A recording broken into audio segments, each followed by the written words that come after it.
kita berdoa. Tuhan Yesus, kami bersyukur bahwa Engkau telah memilih kami bahkan sebelum dunia dijadikan. Dan kami dipilih untuk menjadi anak Tuhan dan bahkan dikuduskan. Karena Tuhan, pagi hari ini kami akan mendengarkan firman Tuhan. Tolong kami yang akan mendengarkan, juga tolong hamba-Mu yang akan menyampaikan. Biar hari ini sungguh kami boleh diberkati, dihibur, dikuatkan, diingatkan, ditegur oleh firman. Karena hanya firman yang menjadi pedoman hidup kami. Berkati hamba-Mu yang sederhana ini Tuhan pakai, dan juga setiap kami sekali lagi Tuhan berkati. Di dalam nama Tuhan Yesus kami berdoa. Amin. Amin. Selamat pagi Bapak sekalian, shalom. Shalom. Apakah ada yang di Zoom? Ada. Ada yang di Zoom? Oke, Pak Kastur. Halo Pak Kastur. Wah, puji Tuhan sudah di rumah. Puji Tuhan Pak Kastur. Wajah kayaknya cerah ya hari ini. Puji Tuhan Pak. Ya, sama beribadah, sama mendengarkan firman Tuhan. Dan mari Bapak sekalian, kita akan bahas satu topik, yaitu pemilihan berdasarkan kasih Allah.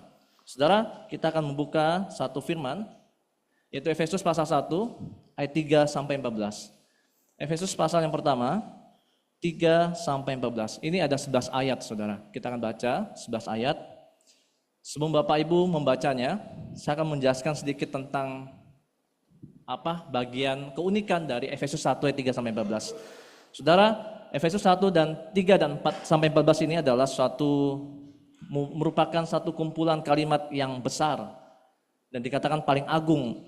Dan menurut para teolog saudara, bagian ini adalah bagian di mana karya agungnya Rasul Paulus menulis surat ini. Kenapa? Karena dalam 11 ayat ini tanpa ada tanda baca. Dari A sampai Z itu semua panjangnya 202 kata. Dan itu menceritakan siapa? Menceritakan tentang Allah Bapa, Putra, dan Roh Kudus. Dengan penuh dengan kegaguman, kompleks dan mulia. Kita akan baca dengan sungguh-sungguh ayat ini, 3 sampai 14. Kalimat yang luar biasa. Firman Tuhan. Kita baca. Terima kasih Mas Yosef. Itu tanda. Ya, kita akan baca ayat 3. Saya akan baca Bapak Ibu ayat 4. Perhatikan kalimat demi kalimat, kata demi kata, frasa demi frasa. Terpujilah Allah dan Bapa Tuhan kita Yesus Kristus yang dalam Kristus telah mengaruniakan kepada kita segala berkat rohani di dalam sorga.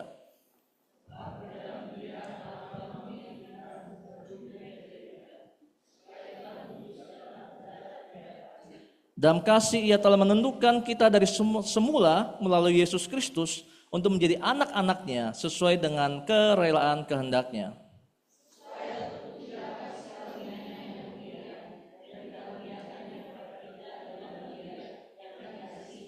Sebab di dalam Dia kita beroleh penebusan melalui darah-Nya, yaitu pengampunan atas pelanggaran menurut kekayaan anugerah-Nya.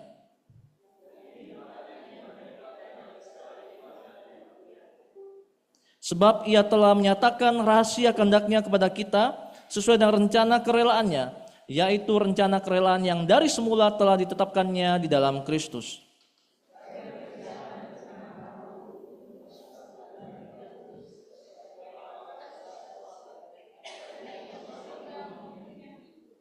Di dalam Dialah kami diberi warisan, kita yang dari semula sudah dipilihnya sesuai dengan maksud Allah, yang mengerjakan segala sesuatu menurut keputusan kehendak-Nya.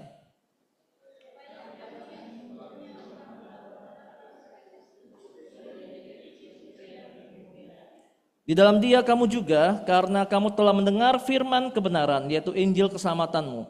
Di dalam Dia kamu juga, ketika kamu percaya, dimeteraikan dengan Roh Kudus yang dijanjikannya itu.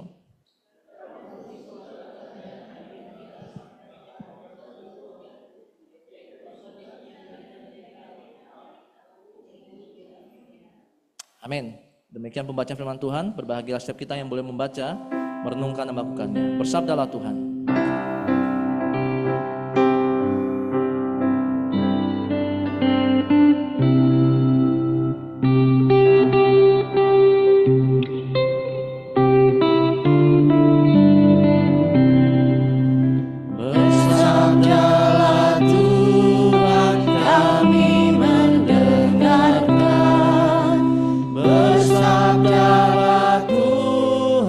Kami mendengar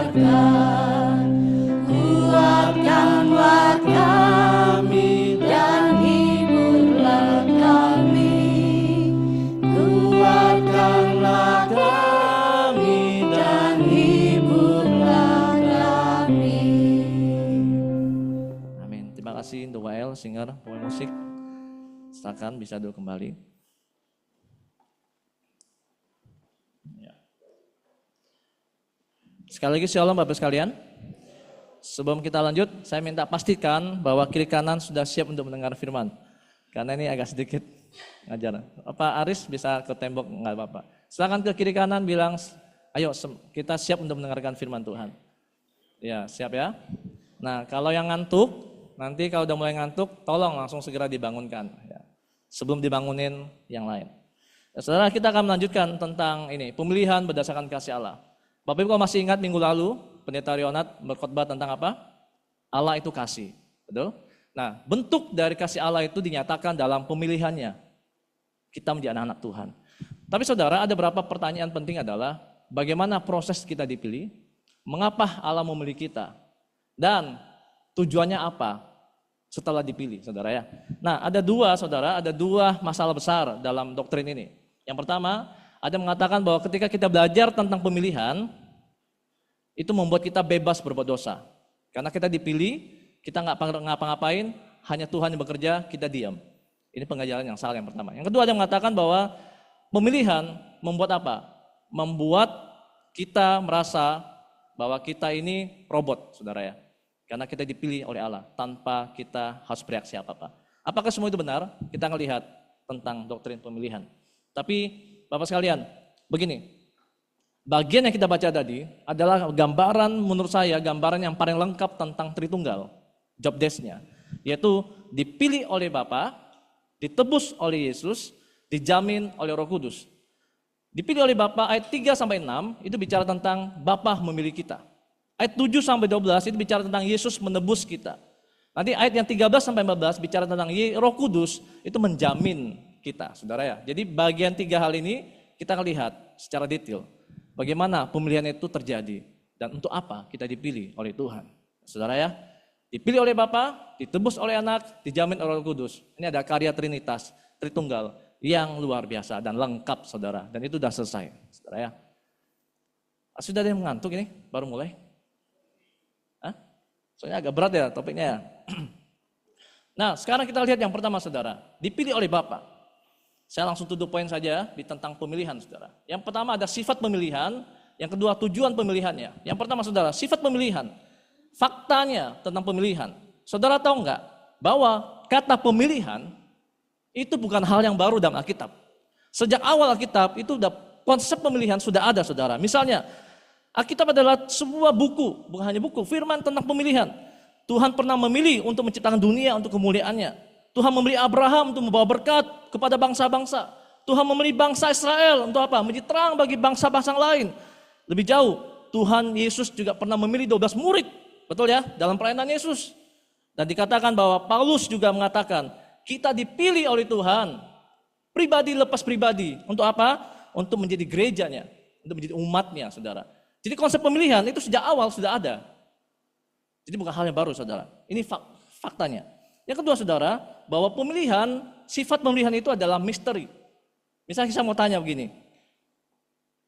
Kan dikatakan ayat 4, ayat 3, ayat 4. Sebab dalam Dia Allah telah memilih kita sebelum dunia dijadikan. Saya mau tanya sekarang. Sebelum dunia dijadikan, berarti kan kita belum ada tuh. Kita belum hadir, kita belum diciptakan. Tapi Tuhan sudah memilih kita. Itu gimana konsepnya?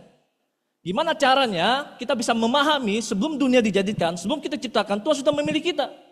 Gimana itu memahaminya? Maka ada satu ruang disebut dengan misteri, saudara. Kita nggak bisa memahami secara total tentang misteri ini. Kenapa? Karena ini bagian justru ayat ini, doktrin ini yang menunjukkan siapa itu Tuhan. Itu Tuhan. Dia punya kehendak, dia punya keputusan yang kita nggak terselami dan kita bisa memahami secara tuntas. Makanya Ulangan 29 apa? Apa yang tersembunyi bagi Allah itu bagi Allah. Yang terungkapkan oleh Tuhan itu bagi kita. Maka John Calvin pernah ngomong gini. Bisa next ya? John Calvin pernah ngomong gini. Next. Saya baca bukunya. Bisa next? Selanjutnya nggak ada? Oke, nggak apa-apa. Mundur lagi. Dan John Calvin mengatakan begini. Bahwa apa yang sudah Tuhan sembunyikan, jangan kita cari tahu, saudara. Apa yang Tuhan sudah ungkapkan, kita dalami apa yang sudah Tuhan ungkapkan. Paham maksudnya Bapak sekalian? Jadi apa yang sudah Tuhan sembunyikan itu bagi Tuhan. Kita nggak perlu cari tahu saudara. Akibatnya apa? Akibatnya kita menjadi orang yang ateis, Jadi orang yang tidak percaya Tuhan akhirnya. Karena kita berusaha menyelidiki. Makanya kalimatnya begini. Doktrin pemilihan, itu ada misteri, satu bagian. Kita bukan untuk diselidiki, tapi untuk kita taati.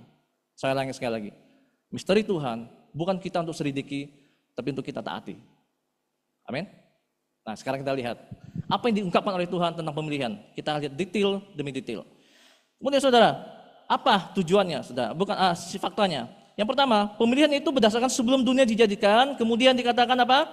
Pemilihan Tuhan itu berdasarkan kasih Tuhan, kerelaan Tuhan, bukan berdasarkan roda roulette, bukan dengan lemparan dadu, lalu saya pilih. Begini saudara, banyak orang berpikir bahwa Tuhan itu asal pilih kita.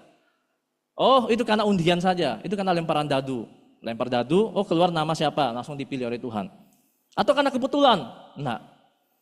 Tuhan memilih kita satu persatu, itu bukan karena undian, bukan dadu, bukan kebetulan, tapi berdasarkan apa? Kasih Tuhan dan kerelaan dan pengetahuan Tuhan. Saudara, ini luar biasa. Jadi bukan main-main.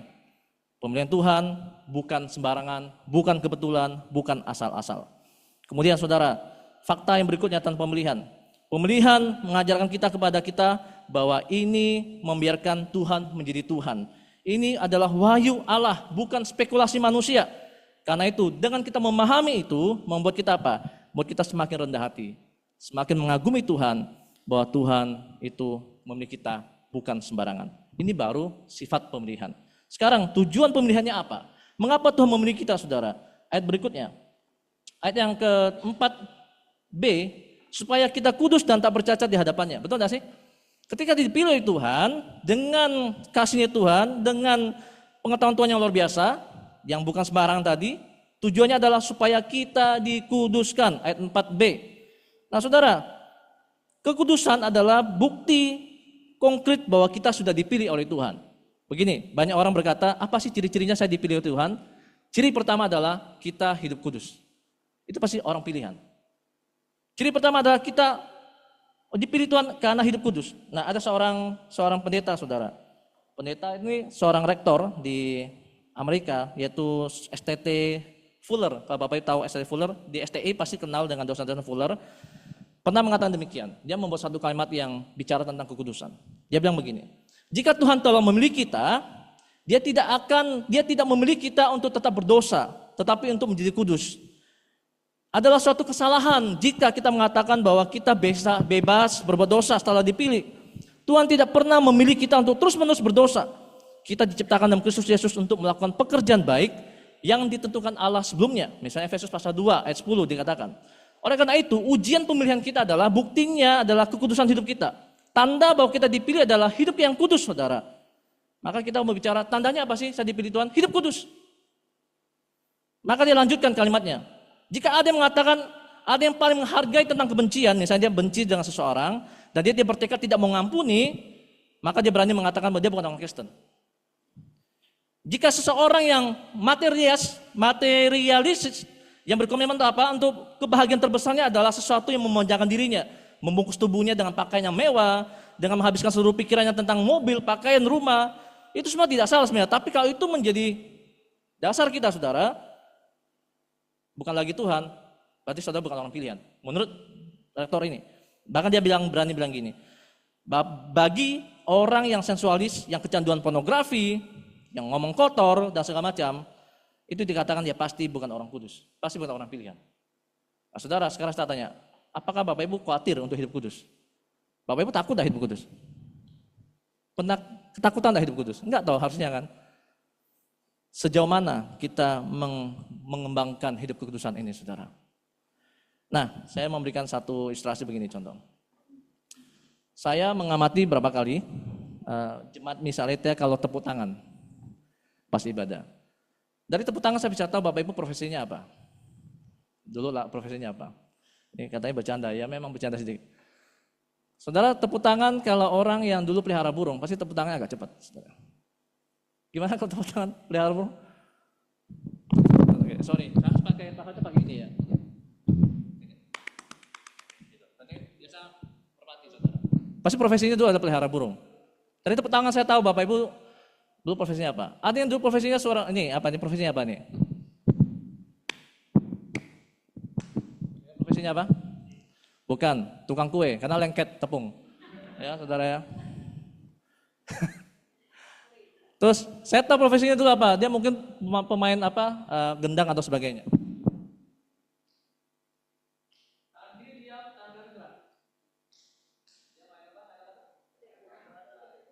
Musik itu, saudara. Ada satu lagi.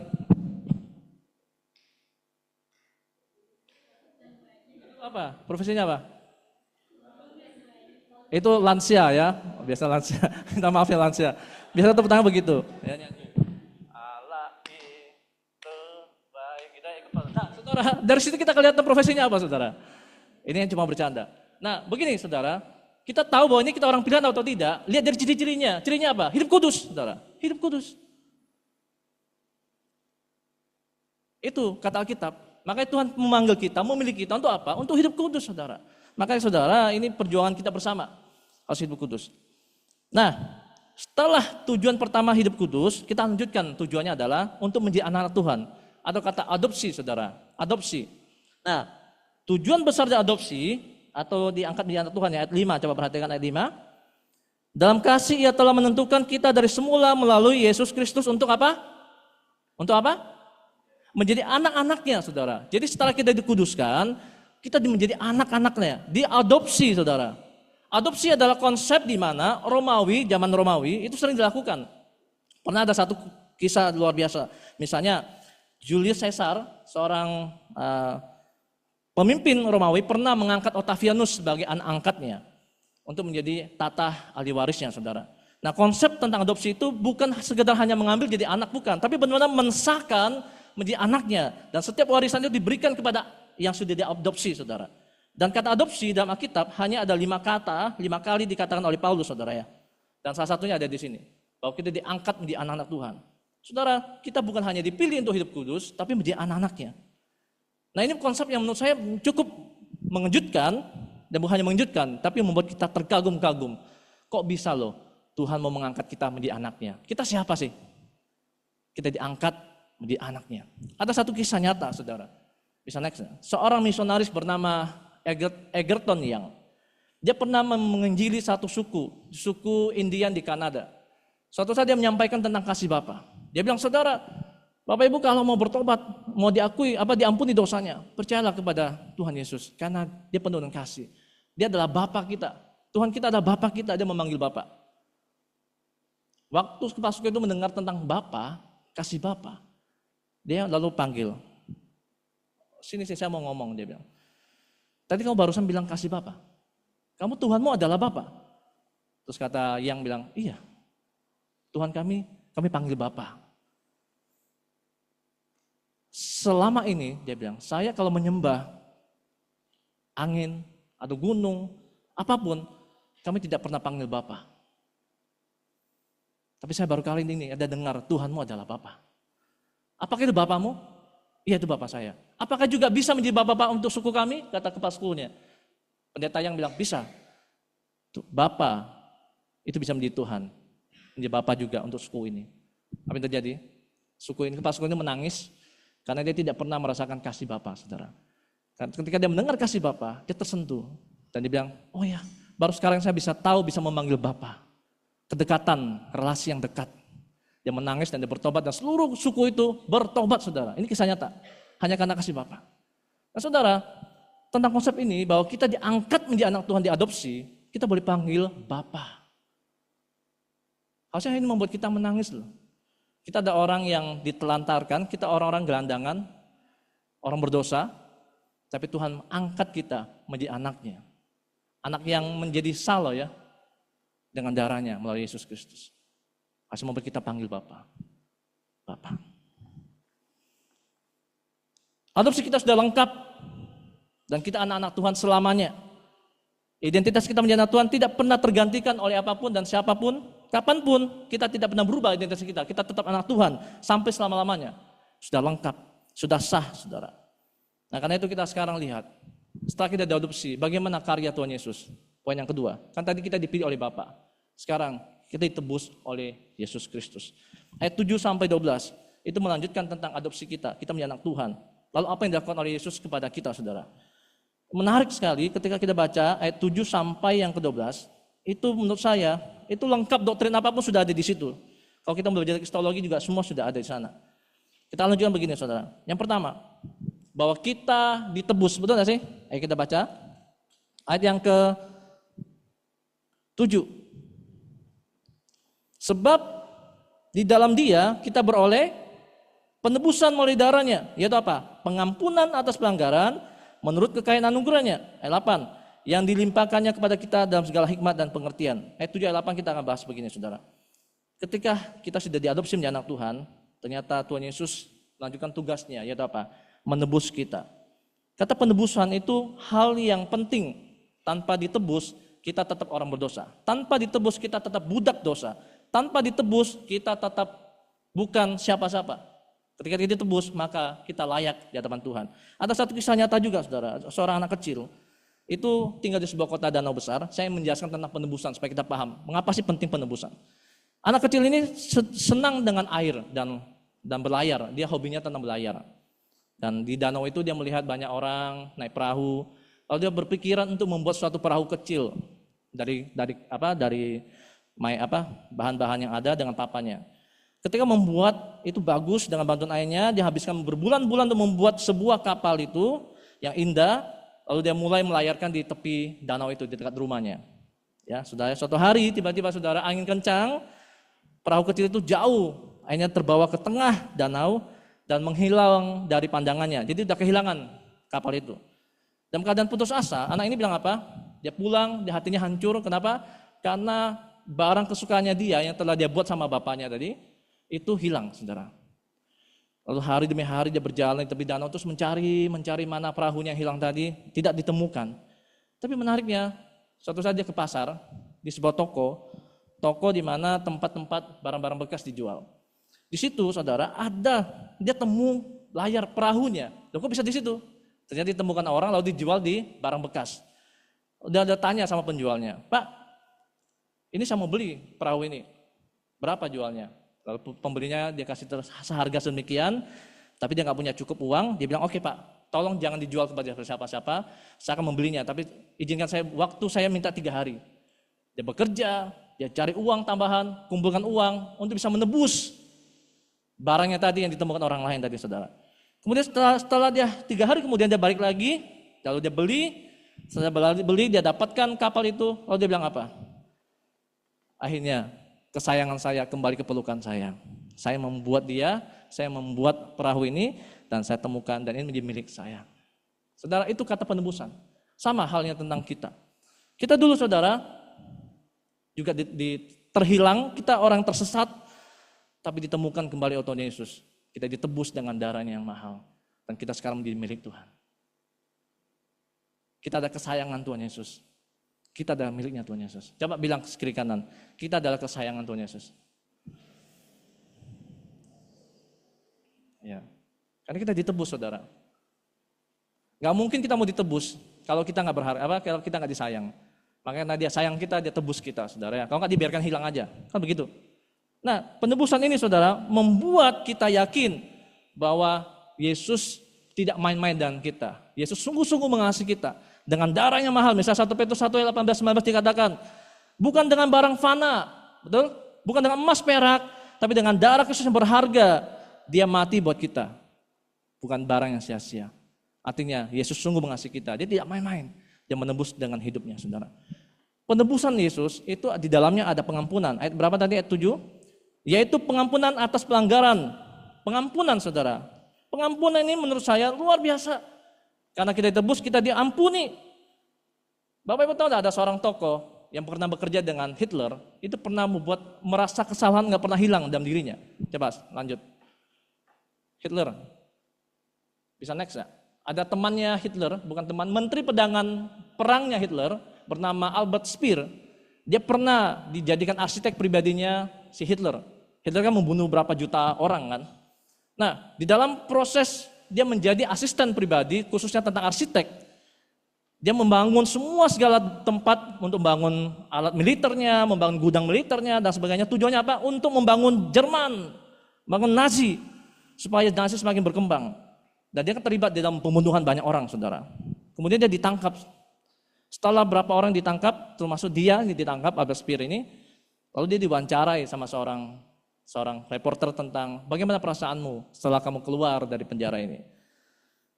Dan dia mengatakan, saudara, selama sepanjang Perang Dunia Kedua, dia bilang dia menyumbang banyak ide, bahkan memberikan kontribusi yang besar tentang apa? Teknologi, tentang alat perang. Dia memproduksi banyak alat perang untuk apa? Untuk membunuh banyak orang yang tidak bersalah menurut dia. Dan 24 tahun dia bilang, 24 penjahat perang, selama bertahun-tahun dia merasa bahwa saya merasa bersalah telah menyumbang teknologi dan ikut membantu Hitler membunuh banyak orang. Lalu dikatakan, Pak, kamu sekarang udah bebas. Apa kamu merasa lega? Iya, secara fisik saya memang bebas dari penjara. Tapi hati saya, nurani saya tidak pernah bebas. Kenapa? Karena saya tetap terus mengingat orang-orang yang mati tanpa kesalahan. Orang-orang mati yang tidak bersalah, ini bahasanya dia ya. Dan saya merasa bersalah. Sampai sekarang saya tetap merasa bersalah. Walaupun saya sudah minta ampun, tetap saya merasa bersalah, dia bilang. Kalau saya bisa lahirkan kembali, saya tidak akan mau jadi menteri pedagang perangnya Hitler. Saya tidak akan menjadi arsiteknya pribadi Hitler. Saudara ya, dia merasa menyesal dan tidak merasa diampuni. Sampai kapanpun tidak terampuni. Lalu reporternya bilang, kalau saat itu saya ada waktu lebih, saya akan memberitakan tentang kasih Yesus, yaitu dia akan mengampuni dan mengampuni tanpa jejak apapun. 100% diampuni, saudara. Dihapus total. Nah, saudara, ini adalah berita penghiburan buat kita. Mungkin di antara Bapak Ibu yang ketika berbuat dosa, mungkin dalam proses masih jatuh dalam dosa. Kita merasa kok saya terus merasa bersalah, atau Bapak Ibu pernah menyakiti seseorang dan merasa menyesal karena itu perbuatan Bapak Ibu, lalu orang itu mungkin mengalami hal yang mengerikan, lalu kita terus merasa bersalah. Ada berita anugerah buat kita. Kita yang percaya Yesus, dan kita minta ampun sama Tuhan. Kata kitab, sungguh-sungguh pengampunan itu Tuhan berikan 100%, tanpa ada jejak lagi. Bahkan dalam Mazmur mengatakan, sejauh timur dari barat, yang melupakan, melemparkan dosa kita, tidak ingat lagi akan dosa-dosa kita. Itu, Yesus menebus kita dengan memberikan pengampunan yang lengkap, saudara. Ini memang kata-kata yang sering kita dengarkan, tapi Bapak Ibu pernah menangis ketika Bapak Ibu diampuni? Lega rasanya. Ketika Bapak Ibu merasa dihantui oleh kesalahan-kesalahan, kita nggak bisa bebas dengan hantu kesalahan tadi, dihantui terus. Tapi kita dinyatakan engkau sudah bebas, engkau diampuni. Itu kelegaannya luar biasa, kita menangis.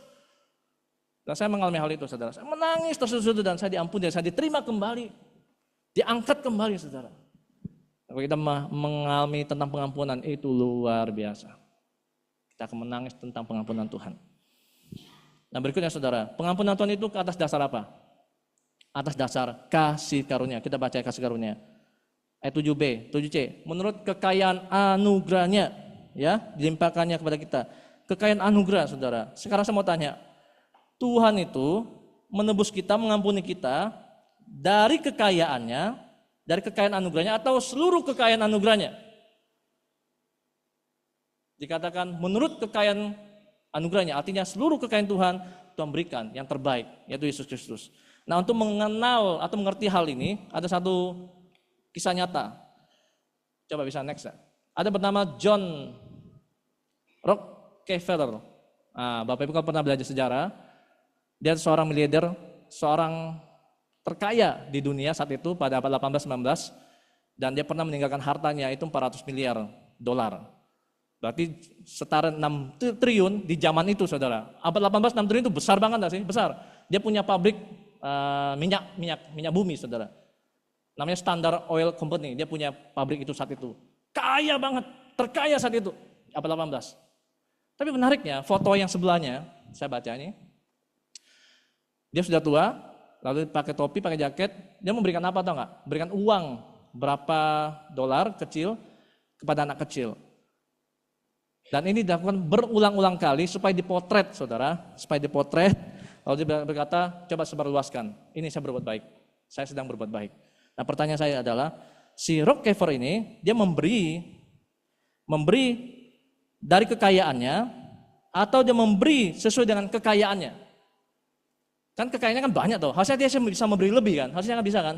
Kalau sesuai dengan kekayaannya, harusnya dia bisa memberikan banyak. Tapi kan dia memberi dari kekayaannya hanya sedikit saja, maka yaitu dia hanya bisa memberikan sedikit. Tapi pada akhirnya kita tahu akhirnya dia memberikan banyak beasiswa, memberikan banyak bantuan foundation, ya. Dia memberikan banyak foundation untuk membangun orang-orang, menolong orang-orang sebagainya. Nah, sekarang saya mau bilang gini, saudara, Tuhan Yesus memberikan anugerahnya itu bukan hanya dari anugerahnya, tapi sesuai dengan kekayaan anugerahnya. Ngerti maksudnya sih?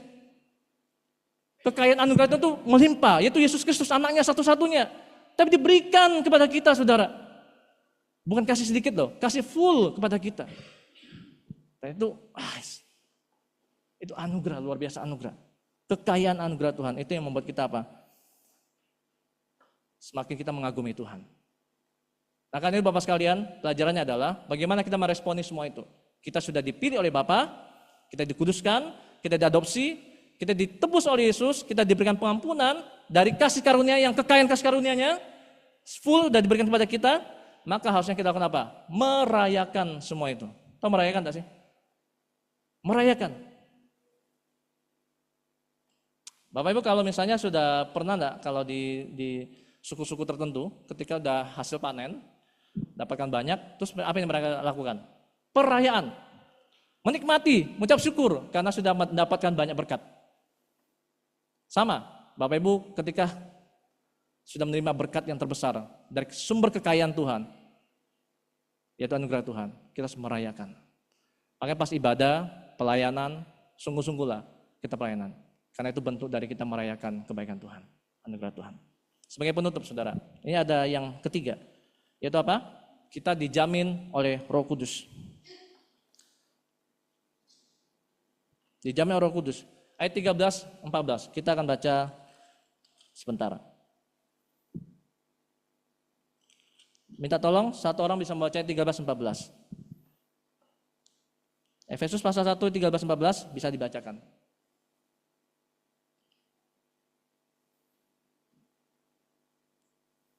Terima kasih. Ada yang mau bacakan? 13, 14.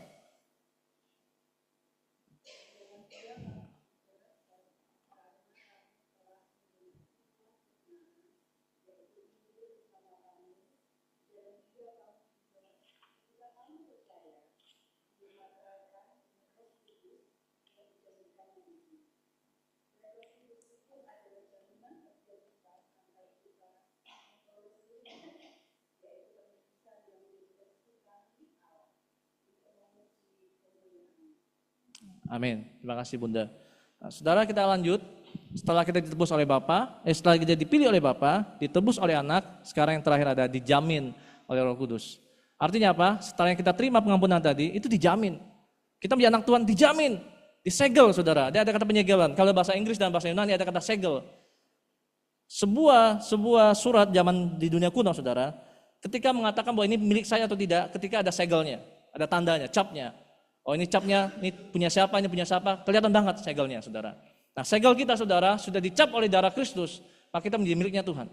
Nah penyegelan ini menjadi jaminan, mau kapanpun dimana-mana tidak akan hilang dan tidak bisa direbut oleh orang siapapun, karena sudah disegel oleh darah Kristus. Dan siapa yang menyegel itu? Roh Kudus yang menjaga, menjamin kita menjadi anak Tuhan. Sampai kapanpun, sampai selama-lamanya. Makanya bagian ini adalah bagian yang sudah Tuhan lakukan masa kini dan masa yang akan datang. Artinya apa? Pemilihan itu sudah terjadi buat kita. Kita ditebus, tapi kita juga dijamin.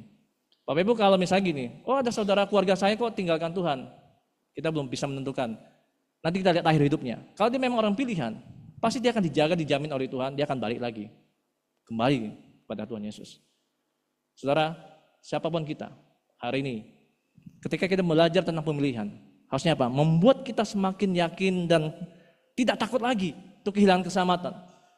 Karena kita sudah dipilih oleh Bapa, diadopsi, kita ditebus, diberikan pengampunan dari kekayaan anugerahnya, dan bahkan kita dijamin oleh Roh Kudus bahwa sampai kapanpun kita adalah anaknya Tuhan. Amin. Itu penghiburan buat kita. Dan harusnya kita merayakan itu semua kekayaan itu. Merayakan setiap apa yang Tuhan perbuat dalam hidup kita. Nah saudara, ada satu film, bisa next, terakhir. The Blind Side. Saya nonton film ini, saya menangis saudara. Saya nggak tahu film ini kok sangat menyentuh saya. Saya menangis film ini. Siapa yang pernah nonton? Coba. Bang pernah? Ya pernah ya. Ini 2009. Sebenarnya film ini 2009 udah lama. Cuma pernah putar di YouTube ya, keluar film ini. Lalu kemudian saya lihat, menarik. Lalu saya download, saya nonton yang film full filmnya. Dan sangat menyentuh sekali. Bapak Ibu kalau mau nonton nanti saya akan kasih kalau mau, atau Bapak Ibu bisa cari di ini. Nah, cerita begini, saya singkat saja sebagai penutup. Ada seorang bernama Michael Oher. Dia seorang anak gelandangan. Mamanya itu pemakai narkoba. Jadi dia broken home, saudara. Papanya nggak tahu kemana. Tapi cerita di situ dikatakan papanya meninggal. Kemudian mamanya tidak pernah perhatikan dia. Dan dia diadopsi berkali-kali oleh beberapa orang. Kan di Amerika kan banyak adopsi ya. Misalnya gelandangan diadopsi di keluarga siapa. Nah karena dia berkulit hitam, maka banyak orang zaman itu, banyak orang nggak siap untuk mengadopsi anak yang kulit hitam. Nah, suatu saat dia pernah diadopsi oleh keluarga kulit hitam, tapi dia berjalan berapa lama, ini tinggalkan lagi, dia keluar sendiri, dia selalu pergi, kabur gitu. Sampai akhirnya dia ketemu seorang bernama Annie, betul ya? Annie adalah seorang yang donaturnya kampus, alumni kampusnya dia. Dia seorang donatur, seorang pengusaha bersama suaminya, punya 2 anak, saudara. Dan waktu dia mengantar di sekolah itu, dia ketemu yang bernama si Big Mike ini, Michael ini. Big Mike ini dia secara IQ itu rendah sekali. Dia katakan hanya 5% kemampuan belajarnya. Dia 5%, gak bisa ngapa-ngapain. Dia nilainya selalu rendah. Makanya waktu diterima sekolah itu, dia bilang, waduh kayaknya gak boleh diterima. Tapi kan dia pintar basket, akhirnya dia diterima saudara saat itu. Nah akhirnya, apa yang terjadi? Tapi dalam penelitian itu, tes psikologi, ditemukan dia punya naluri apa? Menjaga. Naluri defendingnya itu kuat banget, 98%. 85-98% dia bisa melindungi orang. Ketika dia orang yang dia kasih, dia akan lindungi. Walaupun dia secara IQ rendah sekali. Si Michael ini, saudara. Nah, singkat cerita, saudara. Ini yang ketemu tadi, si Michael ini, dia kasihan karena dia pulang jalan sendiri. Si ini tanya, kamu mau kemana? Saya mau pulang, saya mau ke perpustakaan atau kemana, segala macam. Ini bilang, pasti kamu bohong. Kelihatannya kamu nggak tahu kamu mau ngapain dan kamu nggak tahu mau tidur di mana. Si Michael bilang, iya, saya malam ini nggak tahu tidur di mana. Akhirnya si Annie bawa pulang ke rumahnya, suruh tidur di ruang tamu. Ini kisah nyata saudara ya, ini kisah nyata loh, dijadikan film. Di ruang tamu, kemudian apa yang terjadi? Dia pagi-pagi pulang, keluar dari rumah itu karena dia takut. Dia takut untuk merugikan keluarga itu atau dan sebagainya. Tapi Annie panggil lagi, Jadi awalnya itu hanya suruh tinggal di sana, dikasih makan dan sebagainya. Tetapi kehebatannya dia adalah, dia punya badan besar, dia punya kemampuan untuk merindungi, makanya dia akhirnya disuruh untuk jadi pemain footballnya Amerika. Ini football Amerika ya. Akhirnya kemudian dites dan awalnya memang luar biasa saudara. Singkat cerita begini, dia punya potensi itu dan saudara, si Annie ini bilang gini, oke, sudah waktunya kita mengadopsi si Michael ini. Karena menurut si Annie, Michael tuh tidak punya kasih sayang. Kehilangan arah hidup. Dia bilang, mari, dia berbicara sama suaminya, suami gimana kita mau adopsi atau tidak. Pertentangan, akhirnya suaminya mengizinkan untuk adopsi. Setelah diadopsi saudara, baru ditemukan ternyata latar belakangnya si Michael ini, ternyata dia punya latar belakang keluarga yang berantakan. Tapi Annie tetap mau mengambil menjadi anaknya, padahal keluarganya kulit putih, dia kulit hitam. Lalu diterima, lalu dikasih sekolah yang baik, dileskan, kemudian disuruh latihan football ini. Akhirnya dia menjadi pemain yang luar biasa. Hebat mainnya, saudara. Dan semua universitas itu pingin cari dia. Tahu kenapa? Karena dia punya potensi untuk menjadi pemain yang hebat. Dan akhirnya ending cerita, dia menjadi pemain yang hebat. Internasional, mewakili Amerika. Dan dia salah satu pemain terbaik, saudara. Coba kita lihat ya cerita ini ya. Bapak Ibu kalau nonton filmnya itu sangat menyentuh sekali. Bagaimana Annie dan suami itu tulus mau ngangkat gelandangan ini, yaitu bernama Michael, dia terima apa adanya, dijadikan anak adopsinya saudara, menjadi anak, sungguh-sungguh dia anaknya. Dan dia foto bersama, anak ini gak pernah tersentuh oleh kasih sayang orang tua, dia tersentuh sekali, karena dia gak pernah merasakan kasih sayang orang papa dan mamanya. Nah itu gambaran buat kita sama saudara, kita dulu juga seperti Michael, kita gelandangan, kita gak ada tempat tinggal. Kita bukan siapa-siapa, kita ditolak, kita tidak punya status, tapi Tuhan Yesus mau mengambil kita, menjadikan kita anaknya, menjadikan kita berharga, dan dipakai Tuhan, sampai hari ini kita dipakai Tuhan. Bapak Ibu tahu cerita tentang hidup saya juga mengalami hal yang sama. Saya siapa sih? Tuhan memakai saya sampai sekarang, itu semua kan anugerah Tuhan. Dan itu ujungnya saudara, ayat 14b, dikatakan apa? Kita milik Allah. Untuk apa? Terakhir 14b. Sebagai penutup. Memuji kemuliaannya, saudara. Jadi ujung-ujungnya kita dipilih oleh Bapa, ditebus oleh Yesus, dijamin Roh Kudus apa? Untuk pujian kemuliaannya. Soli Deo Gloria. Saudara, justru doktrin pemilihan membuat kita apa? Sadar. Kita tidak peroleh apapun. Betul. Kita tidak melakukan apapun. Semua Tuhan Yesus sudah lakukan buat kita. Allah Bapa, Roh Kudus sudah lakukan buat kita. Karena itu kita lakukan semua itu kemuliaan Tuhan. Untuk kemuliaan Tuhan saja. Makanya apapun yang dimulai dari Tuhan, oleh Tuhan, harusnya untuk Tuhan juga. Dan ini menjadi panggilan hidup kita. Kita dipakai sekarang untuk kemuliaan Tuhan. Coba bilang, kita dipakai Tuhan untuk kemuliaan Tuhan.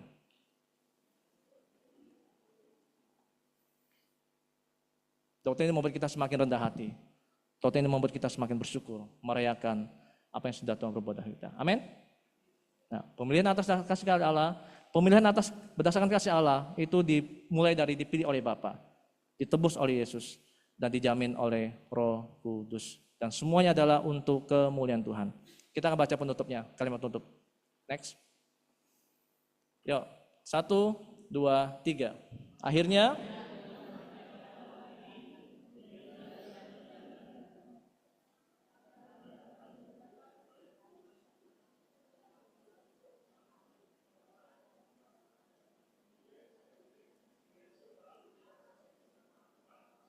ya. Amin. Biar kita punya sikap untuk takjub, hormat dan taat sama Tuhan. Kita tidak lagi sombong, kita tidak lagi untuk ini, kita tetap rendah hati. Soli Deo Gloria, kita berdoa. Tundukkan kepala kita dan kita berdoa untuk firman Tuhan hari ini.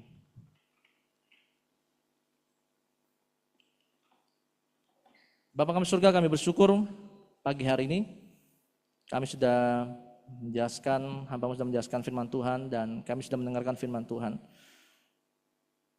Walaupun di tengah-tengah keterbatasan kami memahami, di tengah-tengah hamba-Mu menyampaikan penuh keterbatasan, tapi biarlah ada poin-poin penting yang menyentuh kami, yang buat kami memahami bahwa pemilihan Tuhan itu sungguh-sungguh bukan pemilihan karena asal-asalan. Tuhan memilih kami karena sesuai dengan kerelaan Tuhan, sesuai dengan kebijaksanaan Tuhan, dan itu berdasarkan kasih Tuhan. Tuhan memilih kami untuk supaya kami hidupnya kudus, dikuduskan, dan kami diadopsi menjadi anak Engkau Tuhan. Dan kami ditebus, kami diberikan pengampunan. Dan itu dari sumber dari kasih karunia, kekayaan kasih karunia. Dan itu Tuhan Yesus sendiri memberikan hidupnya kepada kami. Harusnya kami merayakan itu semua Tuhan. Dan bukan hanya itu, jaminan keselamatan, jaminan kami sebagai anak Tuhan tetap dijamin oleh Roh Kudus. Dan itu semua adalah karya yang indah. Dan pada akhirnya, apapun yang sudah Tuhan lakukan dalam hidup kami, dan Tuhan sudah berikan kepada kami, dan Tuhan nyatakan hidup kami harusnya mengembalikan itu semua untuk kemuliaan Tuhan. Harusnya kami semakin takjub, semakin percaya, semakin rendah hati di hadapan Tuhan, dan semakin mau dipakai Tuhan, hidup kudus dan menjadi alat Tuhan untuk kemuliaan Tuhan. Jika di antara kami, di antara kami ya Tuhan, ada bapak-bapak, ibu-ibu, sebagai papa, sebagai mama, anak-anak yang mempunyai sikap hidup yang tidak sesuai kehendak Tuhan, firman Tuhan, hari ini tegurlah kami bahwa kami perlu diproses dan semakin merayakan apa yang sudah lakukan dalam hidup kami. Terima kasih Bapak, ini doa kami juga berdoa untuk teman-teman kami yang saat ini sedang sakit, hamba-hambamu yang sedang sakit, terutama untuk Pak Kastur yang sudah keluar dari rumah sakit dan proses pemulihan. Kami bersyukur Tuhan sudah merawat, menjaga Pak Kastur. Terima kasih untuk penyertaan Tuhan. Dan kami percaya Pak Kastur akan semakin mengagumi Tuhan, semakin mensyukuri dan merayakan kebaikan Tuhan dalam hidupnya. Dan Pak Kastur akan memberitakan segala kemuliaan Tuhan, segala kebaikan Tuhan kepada banyak orang. Berdoa Tuhan juga untuk proses penerimaan murid baru KB Tunas Aletheia. Tuhan kiranya mengirimkan banyak murid untuk dididik di sekolah tempat ini. Berdoa juga Tuhan untuk penyusunan program untuk para majelis gereja misi Aletheia ini.